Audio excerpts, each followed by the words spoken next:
Hello everyone, कैसे हैं आप सब। I hope you all are doing really good for UGC NET preparation. तो आज हम डियर फ्रेंड्स अमेरिकन लिटरेचर के बारे में आज पढ़ेंगे। अमेरिकन लिटरेचर डियर फ्रेंड्स, इसके राइटर्स आज हम देखेंगे, मेजर वर्क्स देखेंगे और आप कैसे इनको टैकल कर सकते हैं एग्ज़ाम में, उस पर्सपेक्टिव से आज हम इसको एनालाइज करेंगे। तो ये प्यारी सी फ़ोटो मैंने यहाँ पे लगाई है, बहुत पर्पसिवली लगाई है। तो आपको पहली ही फ़ोटो से सिल्विया प्लाथ का एक वर्क है ट्यूलिप्स नाम से। ऑलराइट, ट्यूलिप्स नाम से आपको ये याद करना है। Sylvia Plath is a wife of Ted Hughes, ठीक है, जो अमेरिकन जो एनिमलिस्ट पोइट्री के लिए काफ़ी ज़्यादा फेमस है। और सिल्विया प्लाथ अमेरिकन राइटर है जो कन्फेशनल पोइट्री के लिए फेमस है। अगर हम कन्फेशनल पोइट्री की बात करें dear friends, coming to the next page, confessional poetry, Robert Lowell person थे। इन्होंने यहाँ पे ये कॉइन किया था टर्म। आपका अगर इंडियन लिटरेचर में Kamala Das, then she is very famous, है ना, कन्फेशनल पोइट्री के लिए। ओके, एन सेक्सटन करके भी हैं, ये भी फेमस है। सिल्विया प्लाथ भी हैं। तो ये सारी आपकी कन्फेशनल पोइट्री के लिए फेमस है। कन्फेशनल पोइट्री होती क्या है, जो बिल्कुल ही स्टूडेंट्स न्यू है। कन्फेशनल पोइट्री वो पोइट्री होती है जहाँ पर हम अपने डीप सीक्रेट्स, डीप अपनी फीलिंग्स को क्या करते हैं, publicly we share it. Alright, so that is known as confessional poetry. चलिए, अमेरिकन लिटरेचर में हम अमेरिकन रोमांटिक पीरियड, यहाँ से क्वेश्चंस आए हुए हैं काफ़ी, 1830 टू 1870 देखेंगे। देखिए, जो भी मैं आपको यहाँ पे पढ़ाऊँगी बहुत ही एग्जामिनेशन पर्सपेक्टिव से बताऊँगी। मेरा एजेंडा यही रहेगा कि एग्ज़ाम में आप चीज़ों को टैकल कर पाएँ। तो अमेरिकन रोमांटिक, कोई भी रोमांटिक मूवमेंट होएगा डियर फ्रेंड्स, उसमें क्या होएगा, इमेजिनेशन, ठीक है। उसके बाद इंडिविजुअलिटी, अगर आप बात करें रोमांटिसिज्म की, उसमें हर एक इंडिविजुअल पे फोकस किया गया है। सब्जेक्टिविटी की बात की गई है कि मैं क्या सोचती हूँ, आप क्या सोचते हैं, है ना। तो इंडिविजुअलिटी वहाँ पे सब्जेक्टिविटी है। ऐसा बिल्कुल भी दूसरी एजेस में नहीं है। अगर आपको न्यू क्लासिकल के बारे में पता है, वहाँ ऑब्जेक्टिविटी है, ठीक है। रिसर्च में भी आपकी ऑब्जेक्टिविटी होती है, आपके पर्सनल ओपिनियंस मैटर नहीं करते। पर रोमांटिक एज में dear friends, your personal opinions matter and therefore it is known as subjectivity. इसके बाद जो रोमांटिक पीरियड है वो नेचर को एज अ सोर्स मानती है स्पिरिचुअलिटी का। हम यहाँ पे एक बहुत इंपॉर्टेंट मूवमेंट पढ़ने जाएंगे डियर फ्रेंड्स, ट्रांसेंडेंटलिज्म। ट्रांसेंडेंटलिज्म एक ऐसा मूवमेंट था अमेरिकन लिटरेचर में जिसमें वो कनेक्ट करते थे नेचर से हायर विजडम की तरफ। ऑल राइट, कॉमन जो थीम्स है वो हमेशा रहेंगी। कॉमन मैन को ही हीरो माना गया। तो अगर कभी भी रोमांटिक अमेरिकन लिटरेचर में बात आती है तो आप कहीं ना कहीं इसको लिटरेरी रेनेसा से जोड़ेंगे। ये डायरेक्ट क्वेश्चन आया हुआ है, लिटरेरी रेनेसा। ऑल राइट, आपका हम यहाँ पे पढ़ेंगे कि किस तरीके से बैलेड्स आए थे, है ना, फॉकटेल्स। और सबसे इम्पोर्टेंट, जो रोमांटिक राइटर्स ने रिवोल्ट किया था against age of reason. Age of reason, इसके डेट्स याद रख लेना, 1700 टू 1789। और रोमांटिक डियर फ्रेंड्स, रोमांटिक आ जाएगा तो क्या याद रखोगे, 1830 टू 1870, ठीक है। चलिए आगे बढ़ते हैं। बड़े इंपॉर्टेंट राइटर हैं डियर फ्रेंड्स, नाथलियन होथ्रोन। नाथलियन होथ्रोन जो थे, इनका अगर जन्म की बात करें 1804 टू 1864 है इनका। देन अमेरिकन नॉवलिस्ट है, इनका जो इम्पॉर्टेंट नॉवल आपको याद रखना है फैंशो। फैंशो, ठीक है, इनका फर्स्ट वर्क था यह। और इसके बाद twice told tales, very famous, twice told tales, ये शॉर्ट स्टोरीज हैं इनकी। डार्क रोमांटिसिज्म के लिए काफ़ी ज़्यादा फेमस माने जाते हैं। आप मुझे रिसर्च करके बताएंगे व्हाट इज़ डार्क रोमांटिसिज्म, क्योंकि कुछ चीज़ें आपको खुद सर्च करेंगे तो आपको ज़्यादा अच्छे से, बेटर तरीके से आपका माइंड रिटेन करेगा। जब हम खुद सर्च करते हैं ना तो प्रोएक्टिव हो जाता है माइंड। तो अभी आपको क्या याद रखना है, फैन शो और twice told tales dear friends याद रखना है। ये नाथलियन हॉथॉर्न के वर्क्स हैं और ये डार्क रोमांटिसिज्म से जुड़े हैं। उसके बाद और क्या आप याद रखेंगे, एक इनका टेल है mosses from an old manse करके, ठीक है, mosses from an old manse. Herman Melville इनके बहुत अच्छे दोस्त बन गए थे। क्वेश्चन आ सकता है यूजीसी नेट में, इनका जो एक इम्पॉर्टेंट वर्क है that is, yes that is, सारे बताओ कौन सा सबसे इम्पॉर्टेंट वर्क है हरमन मेलविल का, मोबी डिक। मोबी डिक एक व्हेल के बारे में है। ये किसको डेडिकेटेड था, it was dedicated to none other than Nathaniel Hawthorne, ठीक है। मोबी डिक पूछ सकते हैं किसको डेडिकेटेड था, नाथलियन हॉथॉर्न को, ऑल राइट। इसके बाद द ब्लिथडेल रोमांस एक इनका वर्क है, द ब्लिथडेल रोमांस। अब ये वाले वर्क में आपको क्या चीज़ याद रखनी है कि ये फर्स्ट पर्सन में लिखा गया, ठीक है, फर्स्ट पर्सन में लिखा गया। लॉन्गफेलो एक पर्सन है, हम आगे पढ़ेंगे, ये आपके फायर पोइट्स में आते हैं डियर फ्रेंड्स। अब फायर पोइट्स क्या है, ये आपको सर्च करना है, क्वेश्चन आएगा। जैसे पाइलन पोइट्स आते हैं ब्रिटिश में, है ना, पिंक पोइट्स इनको कहते हैं, जिसमें स्टीफन स्पेंडर है, ऑर्डन है, मैकनीस है, सीसल डेन्यूइस है, ठीक है। तो ये आप इसको पढ़ेंगे। चलिए, लॉन्गफेलो की हम बात कर रहे थे, ये फायर पोइट्स में आते हैं। इन्होंने क्या किया था, ट्रिब्यूट दिया था हॉथॉर्न को। कौन सी पोएम में दिया था, क्वेश्चन आ सकता है, द बेल्स ऑफ लिन नाम की एक पोएम है, ऑल राइट। और 4 मेजर रोमांसेस जो आपको याद रखने dear friends, 4 major romances, will you remember the 4 major romances? First is the scarlet letter, कब आया, 1850 में आया, ठीक है। उसके बाद the house of 7 gables, chronology भी पूछ सकते हैं, 1851 में द हाउस ऑफ 7 गेबल्स, ठीक है। ये पीडीएफ में आपको दे भी दूंगी हमारे टेलीग्राम ग्रुप में। देन है द ब्लिथडेल रोमांस, ये हम पढ़ ही चुके हैं, ये भी एक रोमांस है, the Blithedale romance. And the fourth one is the marble faun, the marble faun. तो आप क्या करोगे, ये 4 रोमांसेस को याद कर लोगे। याद कैसे होंगे, बार बार करने से। स्कारलेट लेटर आया 1850 में, अगले साल 7 गेबल्स, हाउस ऑफ 7 गेबल्स लिखा, Blithedale romance then came and the last one is marble फेन।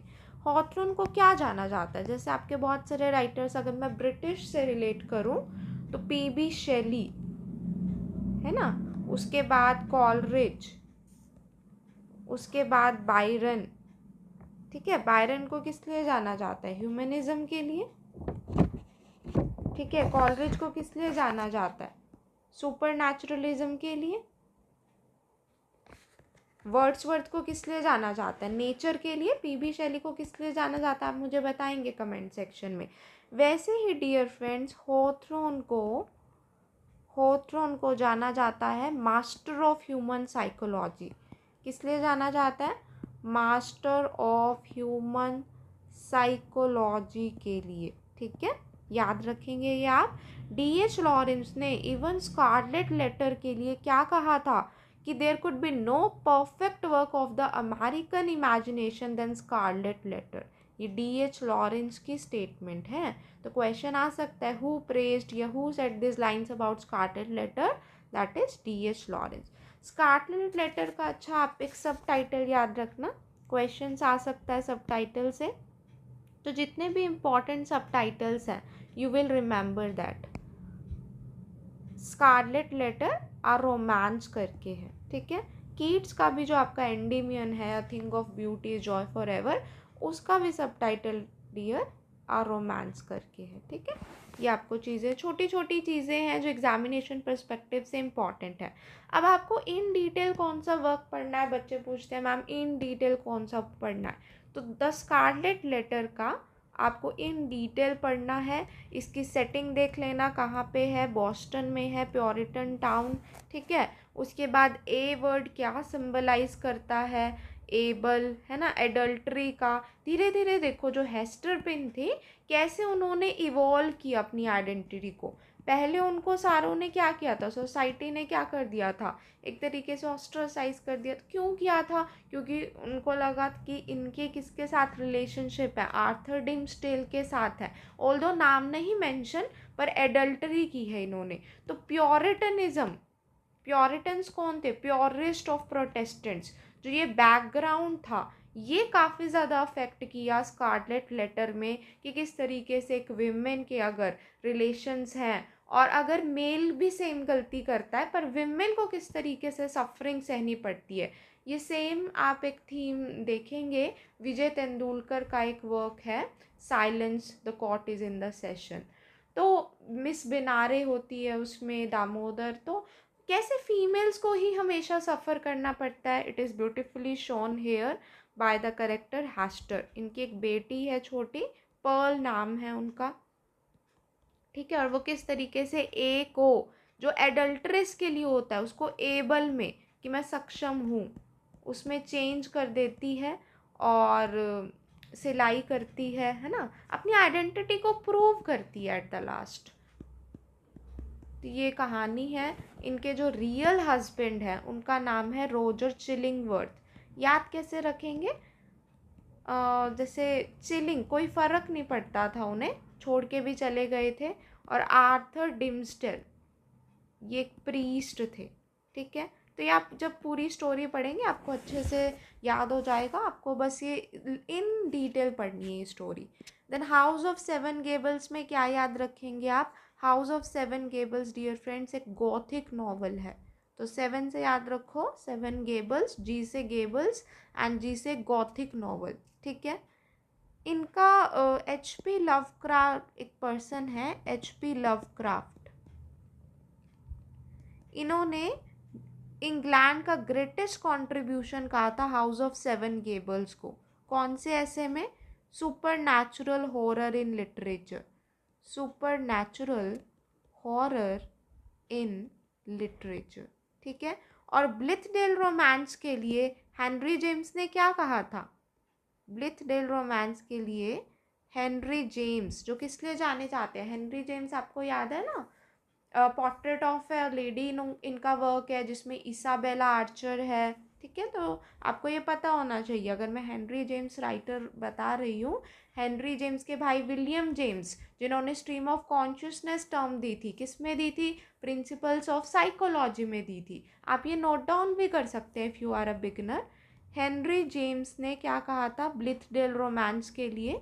तो क्रिटिकल कमेंट्री बहुत पूछते हैं यूजीसी नेट में, the lightest, the brightest, the liveliest, ठीक है, ऑफ हॉथरॉन्स फिक्शंस। ये किस लिए कहा था हेनरी जेम्स ने, द ब्लिथडेल रोमांस के लिए कहा था। द ब्लिथडेल रोमांस एक तरीके का, ब्लिथडेल यहाँ पे यूटोपियन कम्युनिटी है। देखिए अगर यूटोपिया से क्वेश्चन आता है, थॉमस मोर ने स्टार्ट किया था मॉडर्न यूटोपिया, आपके H.G. वेल्स ने लिखा था, जो साईफाई के लिए, साईफाई मतलब साइंस फिक्शन के लिए जाने जाते हैं। और ब्लिथडेल रोमांस के प्रोटैगनिस्ट है माइल्स कॉवरडेल। क्वेश्चन आ सकता है ब्लिथडेल रोमांस जो आपका नैथन हॉथरॉन का वर्क है, इनके प्रोटैगनिस्ट कौन है, देन इट इज़ माइल्स कॉवरडेल। उसके बाद देखिए मार्बल फोन जो अभी हमने पढ़ा, इनका सबटाइटल पूछ सकते हैं, द रोमांस ऑफ मॉन्टेबेम करके है, ठीक है। द डॉलीवर रोमांस, कौन सा ऐसा वर्क जो अनफिनिश्ड है, आप मुझे कमेंट सेक्शन में बताएंगे। चार्ल्स डिकन्स का कौन सा वर्क अनफिनिश्ड है, मैं आपको हिंट दे रही हूँ, द मिस्ट्री ऑफ डैश। तो वैसे ही unfinished work UGC NET focus करना है आपको। डॉलीवर रोमांस आया था डियर फ्रेंड्स, नैथन हॉथरॉन ने लिखा था, it is an unfinished work, ठीक है। अब मेरे ख्याल से आपको रिवाइज कर लेते हैं एक बार, all right, let us revise it once. चलिए, रोमांटिक एज 1830 टू 1870 किसके अगेंस्ट थी, एज ऑफ रीज़न के अगेंस्ट थी। एज ऑफ रीज़न जो बात करता है थॉट्स की, इंटेलेक्ट की, है ना, लेकिन इमेजिनेशन की बात करते हैं रोमांटिक वाले। रोमांटिक एज में आपके नाथलियन हॉथरन जो हैं ये ट्वाइस टोल्ड टेल्स लिखते हैं, स्कारलेट लेटर लिखते हैं, मॉबी डिक जो हरमन मेलविल का वर्क है, मॉबी डिक का सबटाइटल है वेल, ठीक है, ये नाथलियन हॉथरन को डेडिकेटेड थी। लॉन्ग फेलो ने डियर फ्रेंड्स नाथलियन हॉथरन को डेडिकेट किया इस पोएम द बेल्स ऑफ लिन में। देन इनका ब्लिथडेल रोमांस, ब्लिथडेल रोमांस के लिए क्या कहते हैं हेनरी जेम्स, हमने अभी पढ़ा, the lightest the brightest the liveliest, है ना। उसके बाद गॉथिक नॉवल आपका the house of seven gables है, जो HP लवक्राफ्ट ने इनकी तारीफ करी है, और super natural horror in literature ऐसे में। उसके बाद स्कारलेट लेटर की सेटिंग बॉस्टन है, इनके करेक्टर्स आप सब याद रख लेना, ठीक है। आई थिंक इतना बहुत है। चलिए आगे बढ़ते हैं। अच्छा, unfinished work the Dolliver romance, marble faun का subtitle the romance of Monte Beni. Next हम पढ़ेंगे राइटर हिल्डा डूलिटल। देखिए ये सारा आपकी बुक्स में लिखा है, मैं कुछ आपको एक्स्ट्रा नहीं बता रही, लेकिन जब हम डिस्कस करते हैं, है ना, तो एक बार आपको पता लग जाता है कौन सी चीज़ें इंपॉर्टेंट है, कौन सी चीज़ों पर ज़्यादा फोकस करना है। टीचर का एक यही काम है कि वो आपको डायरेक्शन दे। सो मैं आपको एक डायरेक्शन दूंगी, बुक्स में सब लिखा है लेकिन direction I will give you, ठीक है।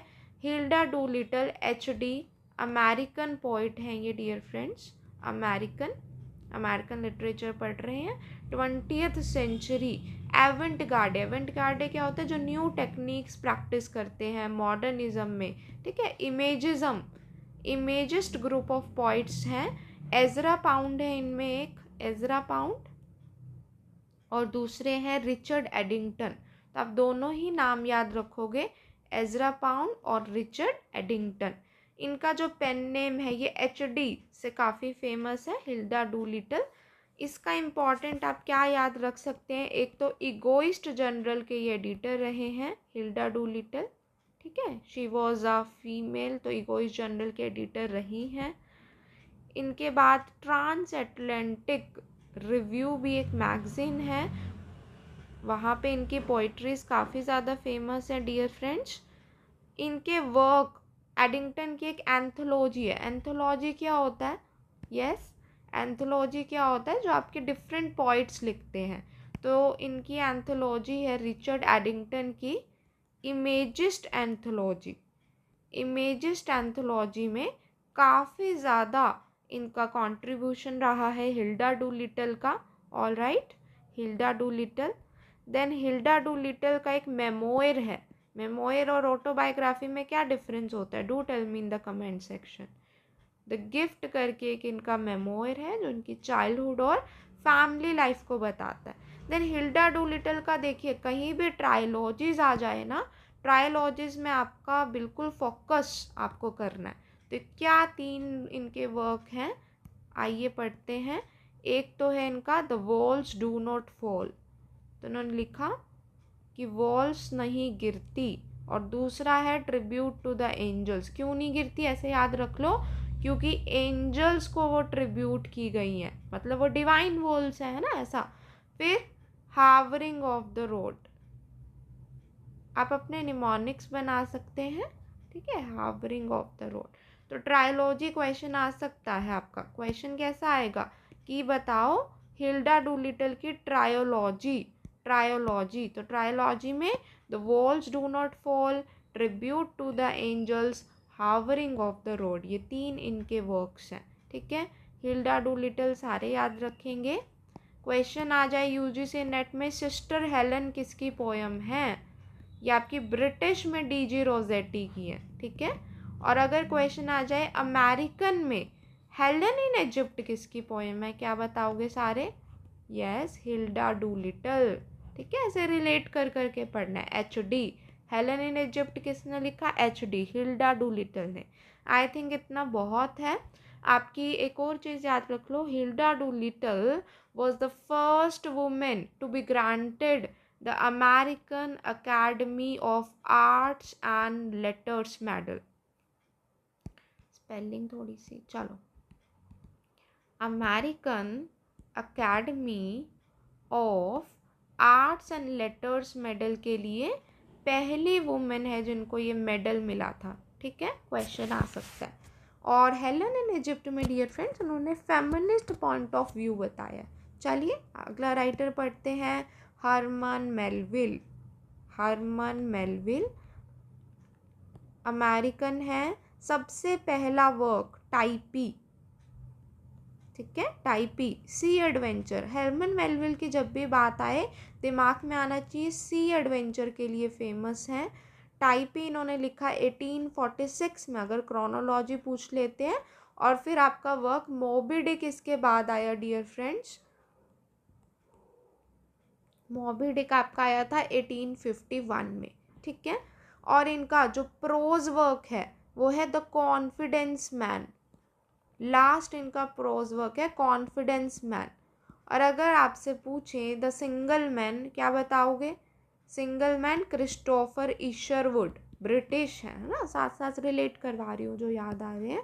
हरमन मेलविल टाइपी इनका सी एडवेंचर है, 1846 में आया डियर फ्रेंड्स। टाइपी का अगर आपसे सब टाइटल पूछ सकते हैं तो क्या बताओगे?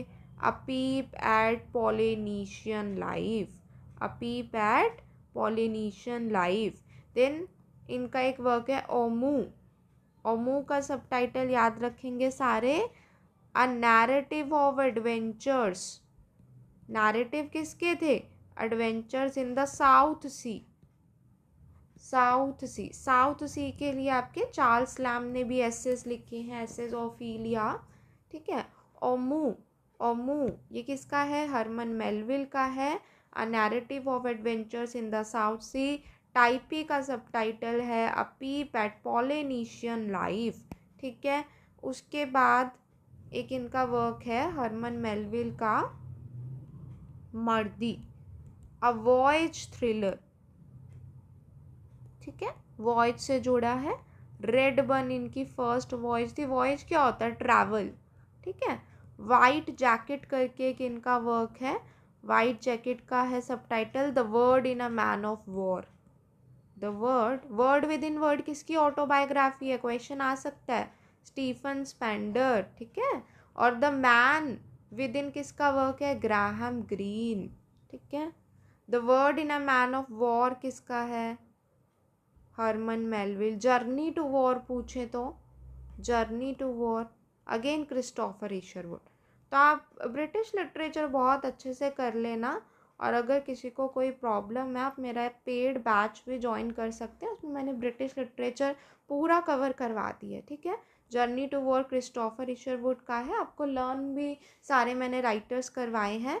White jacket dear friends, the world in a man of war, question आए तो बता देना हरमन मेलविल का है। रेडबर्न इनका फर्स्ट वॉयज है। वाइट जैकेट ये हरमन मेलविल का वर्क है। देन उसके बाद आपको जो डिटेल में पढ़ना है नो डाउट मोबी डिक पर फोकस करना है। इसको D.H. लॉरेंस ने one of the strangest book कहा है। ये सबसे बड़ी बुक जो सी के ऊपर अभी तक लिखी गई है। नैरेटर पूछ सकते हैं UGC नेट में, ईशा इश्मेल करके नैरेटर है। और राचेल जो एक बोट थी जिसमें इशामेल सरवाइव करती है। ठीक है, राचेल। तो आपको ये सारी चीज़ें याद होनी चाहिए।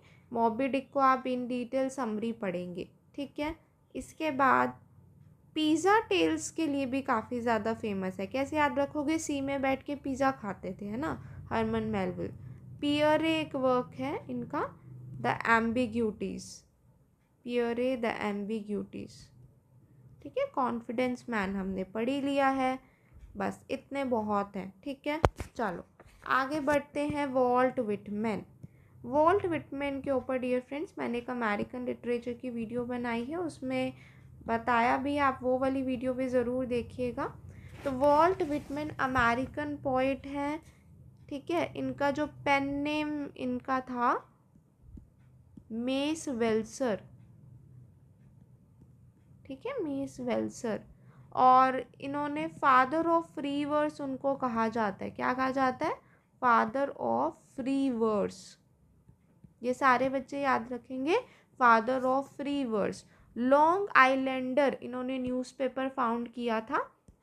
जैसे पिकविक पेपर्स आप सबको पता है, चार्ल्स डिकन्स, है ना, लॉन्ग आइलैंडर, और पोएम्स जो यूजीसी नेट में पूछी भी गई हैं, beat beat drums, drum tap करके भी एक है इनका, तो ड्रम्स आ जाए तो वॉल्ट विटमैन, ठीक है। और क्या है इनका इम्पॉर्टेंट, टेम्परेंस नॉवल के लिए डियर फ्रेंड्स जाने जाते हैं, टेम्परेंस नॉवेल्स के लिए। और इनका एक टेम्परेंस नॉवल है फ्रैंकलिन इवांस करके, क्या है, Franklin Evans. Leaves of grass, leaves of grass इनका इम्पॉर्टेंट वर्क है, ठीक है। इसका निकनेम है death bed edition, death bed edition. Temperance novel question आएगा, सारे क्या बताएंगे, विटमैन। दूसरा नाम क्या है फ्रैंकलिन इवेंस का, द इनएब्रिएट। एक्चुअली ये ओनली नॉवल है, तो इसलिए आपको याद रखना है, only novel written by him, ठीक है। लीव्स ऑफ ग्रास में ऐसा बताया, पीस इज ब्यूटीफुल, तो ये एक पोयम। लीव्स ऑफ ग्रास में काफ़ी पोएम्स हैं, लीव्स ऑफ ग्रास क्वेश्चन आ सकता है कौन कौन से पोएम्स हैं। Song of myself, I sing the body electric, ठीक है। इलेक्ट्रिक से आपका सीमस हीनी का भी वर्क है। अगर क्वेश्चन पूछे electric light, death of a naturalist, तो सारे क्या बताएंगे, सीमस हीनी। लेकिन सिंगिंग आ जाए, ठीक है, सिंगिंग आ जाए तो क्या बताओगे सारे, yes, I sing the body electric, Walt Whitman. वैसे ही आपका डोरिस लेसिंग का एक वर्क है, द ग्रास इज सिंगिंग करके, उस पर मूवी भी बनी है, मूवी का नाम है किलिंग हिट। क्वेश्चन आ सकता है, ग्रास इज सिंगिंग किसका वर्क है और इस पर मूवी कौन सी बनी है। एक्चुअली नोबेल प्राइज विनर है, तो इम्पॉर्टेंट है, 2007 में मिला डोरिस लेसिंग को। तो ग्रास इज सिंगिंग और sing the body electric, Walt Whitman. Out of the cradle endlessly rocking, ये भी आपका लीव्स ऑफ ग्रास में आता है, वॉल्ट विटमैन का वर्क है डियर फ्रेंड्स, ठीक है। उसके बाद ओ कैप्टन माय कैप्टन, आप सबको पता है किसके लिए लिखी, अब्राहम लिंकन की डेथ के ऊपर एलिजी है। When lilacs last in the dooryard bloom, beautiful elegy, lilacs, birds, है ना, बहुत अच्छी एलिजी है, ये आप डिटेल में पढ़ लेना। ओ कैप्टन माय कैप्टन भी आप पढ़ सकते हैं, ठीक है। सॉन्ग्स ऑफ माई सेल्फ एक इनकी पोएम है, ठीक है। एक्चुअली विटमैन जो है डेमोक्रेटिक पोइट माने जाते हैं, रिप्रेजेंटेटिव पोइट माने जाते हैं। पैसेज टू इंडिया करके एक पोएम है इनकी। नॉवेल किसने लिखा, E.M. फॉस्टर ने। मिडल पैसेज आ जाए तो V.S. नायपॉल का है, ठीक है। Middle passage, mimic man. अब पैसेज टू इंडिया किसका है बताओ, पोएम वॉल्ट विटमैन की, ठीक है। सनडाउन पेपर्स करके भी वॉल्ट विटमैन के हैं, ठीक है, सनडाउन पेपर्स। और क्या है, अ साइट इन कैंप, तो कैंप में इनका एक दिन, है ना, कैंप में एक दिन किसने लगाया, Walt Whitman. And your Walt Whitman gets finished here, ठीक है। तो बहुत मज़े से आप लगाओगे PYQs और देखोगे आपके क्वेश्चन सॉल्व होंगे। एजरा पाउंड, नो डाउट आपको इन डिटेल थोड़ा और पढ़ना पड़ेगा चीज़ों को, पर आपका एक फाउंडेशन इस वीडियो से काफ़ी ज़्यादा क्लियर हो जाएगा, I assure that. Ezra Pound का पूरा नाम है dear friends, Ezra Weston Loomis Pound, ठीक है। मॉडर्निस्ट के लिए जाने जाते हैं। Actually he is the only person who said make it new, हर एक चीज़ को नया बनाओ, जो मॉडर्निस्ट का एजेंडा भी था, है ना। एजरा पाउंड अमेरिकन राइटर है, नेशनैलिटी पूछ सकते हैं, ठीक है, अमेरिकन पोइट है। रिपोस्टेस इनका वर्क इम्पॉर्टेंट है। इसके बाद इम्पॉर्टेंट है ह्यूग सेल्वियन मेबलेरो, थोड़ा अजीब सा नाम है, मायोबर्ले, मायोबर्ले, ठीक है। तो बस आपको ये याद होना चाहिए और ऑप्शंस में देख के याद आ जाएगा, कहीं भी रिपोस्टेस आ जाए, ह्यूग सेल्वियन मेबलेरो आ जाए, या अनफिनिश्ड वर्क एक इनका है द कैंटोज, इसमें 120 है। देखिए आपको इन डिटेल नहीं पढ़ना, सिर्फ इनके टाइटल्स देखने हैं। एक्चुअली टाइटल्स UGC नेट आपसे पूछ रहा है एजरा पाउंड ने क्या लिखा, तो आपको पता होने चाहिए। कैंटोज लिखे, 120 थे, अनफिनिश्ड थे, ठीक है। आई अंडरस्टैंड थोड़ा रोट लर्निंग है पर करना पड़ेगा, है ना। फिर love song of J Alfred Prufrock तो टी.एस. इलियट का वर्क है, पर एजरा पाउंड ने क्या किया था डियर फ्रेंड्स, एजरा पाउंड ने उसको एडिटिंग की थी, ठीक है, एडिटिंग करी थी। और क्या याद रखेंगे एजरा पाउंड के बारे में, जो कैंटोस थे ये डियर फ्रेंड्स, ये वाले कैंटोस पिसान कैंटोस के नाम से काफ़ी फेमस थे। 120 सेक्शंस, ये ज़रूर याद रखेंगे सारे। प्राइज़ मिला हुआ है, बॉलिंगर प्राइज़, है ना। और क्या लिखा है एजरा पाउंड ने, स्पिरिट ऑफ रोमांस, ब्लिथडेल रोमांस आ जाए तो बता देना, नैथलियन होथ्रोन, स्पिरिट ऑफ रोमांस आ जाए तो एजरा पाउंड, रिपोस्टेस जो डियर फ्रेंड ये 25 पोएम्स है कलेक्शन, ठीक है। तो ये नंबर्स आपको धीरे धीरे याद हो जाएंगे with the passage of time, घबराने की ज़रूरत नहीं है, ठीक है। और जो ह्यूग सेल्विन में ये है, ये किसको होमेज था, किसको श्रद्धांजलि थी, राइमर्स क्लब। अब राइमर्स क्लब में कौन कौन आते हैं ये आप सर्च करना, स्क्रिबलर्स क्लब में कौन कौन आते हैं कमेंट सेक्शन में बताना। देखिए जितना आप डिस्कस करोगे लिखोगे आपको और याद रहेगा, स्क्रिबलर्स क्लब, राइमर्स क्लब, ठीक है। और ये होते क्या हैं ये भी बताना, ठीक है। Be curious about literature, be hungry about literature, be inquisitive, ठीक है। इन्होंने नोबल प्लेस लिखे थे जापान के, और ये इंट्रोडक्शन जो था W.B. यीट्स ने दिया था इनका, ठीक है। Certain noble plays of Japan is written by Ezra Pound. Then Electra करके एक इनका प्ले है, तो I sing my body electric by W.B. Yeats, electric light and death of a naturalist by Seamus Heaney, and इलेक्ट्रा is a play by dear friends Pound, and he has written this work in collaboration with, yes, Rudyard Fleming, ठीक है, शाबाश।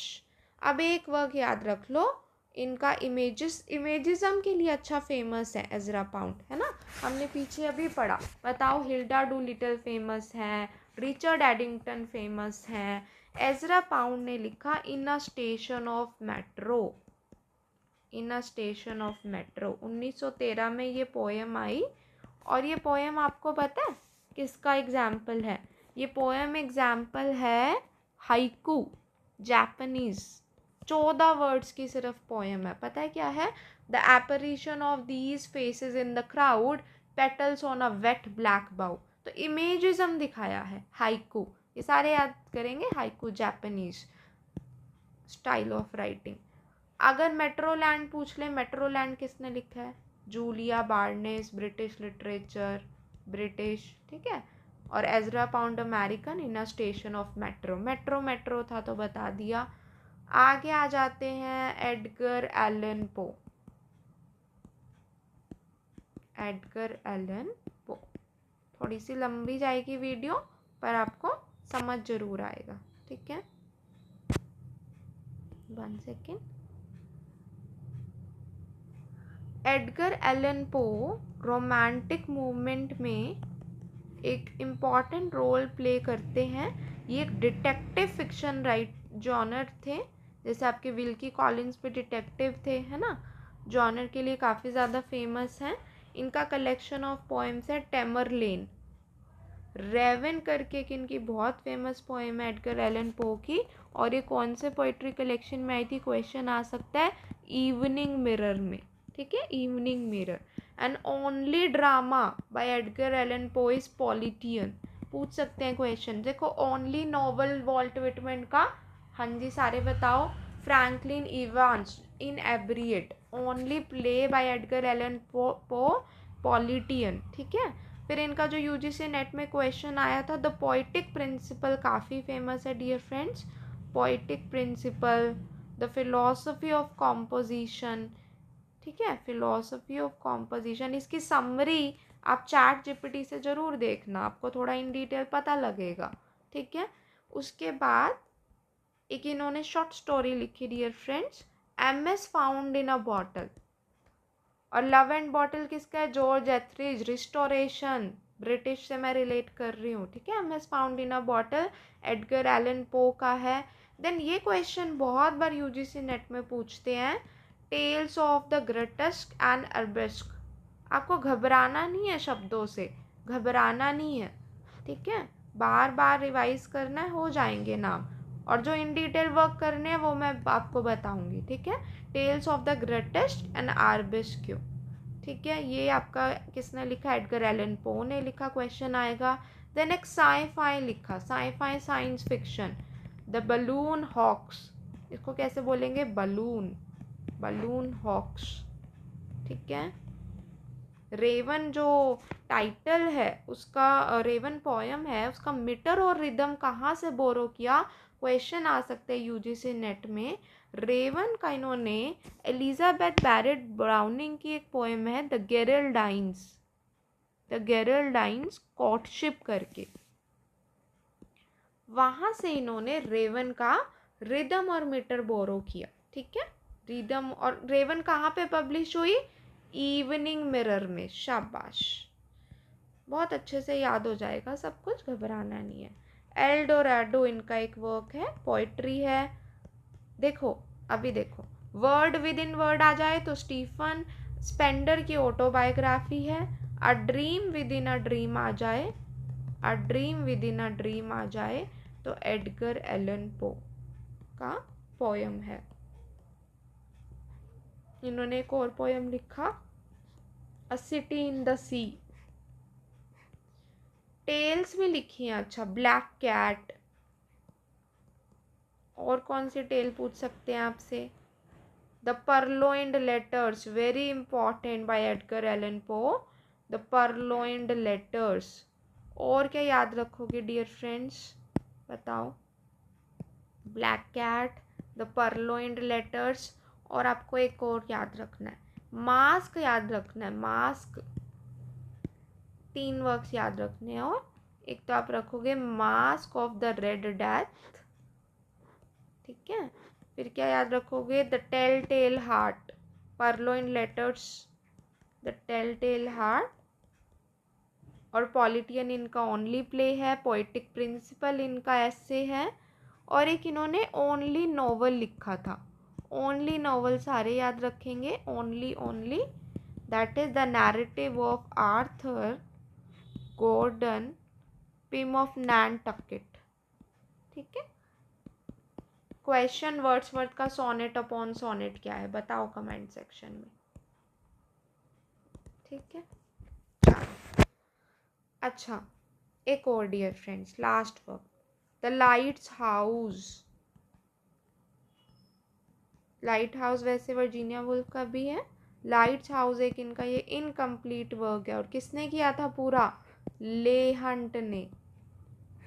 British literature में एक आपकी poem है, Marlowe ने लिखी थी, चैपमैन ने फिनिश करी थी, कौन सी पोयम है बताओ, हीरो एंड लिएंडर।